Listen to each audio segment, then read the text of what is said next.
ലൂക്കോസ് എഴുതിയ സുവിശേഷം 5-ാം അധ്യായം 12 മുതൽ 16 വരെയുള്ള തിരുവചനങ്ങൾ. അവൻ ഒരു പട്ടണത്തിലിരിക്കുമ്പോൾ കുഷ്ഠം നിറഞ്ഞ ഒരു മനുഷ്യൻ യേശുവിനെ കണ്ടു കവിണ്ണു വീണു. കർത്താവേ, നിനക്ക് മനസ്സുണ്ടെങ്കിൽ എന്നെ ശുദ്ധമാക്കുവാൻ കഴിയുമെന്ന് അവനോട് അപേക്ഷിച്ചു. യേശു കൈ നീട്ടി അവനെ തൊട്ടു. എനിക്ക് മനസ്സുണ്ട്, ശുദ്ധമാക എന്ന് പറഞ്ഞു. ഉടനെ കുഷ്ഠം അവനെ വിട്ടുമാറി.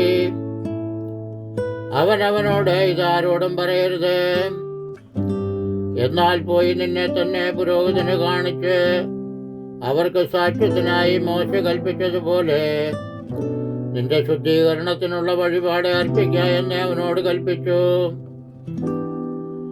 എന്നാൽ അവനെക്കുറിച്ചുള്ള വർത്തമാനം അധികം പരന്നു. വളരെ പുരുഷാരം വചനം കേൾക്കേണ്ടതിനും തങ്ങളുടെ വ്യാധികൾക്ക് സൗഖ്യം കിട്ടേണ്ടതിനും കൂടി വന്നു. അവനോ നിർജ്ജന പ്രദേശത്ത് വാങ്ങിപ്പോയി പ്രാർത്ഥിച്ചു കൊണ്ടിരുന്നു. പാറയ്ക്കുമോർ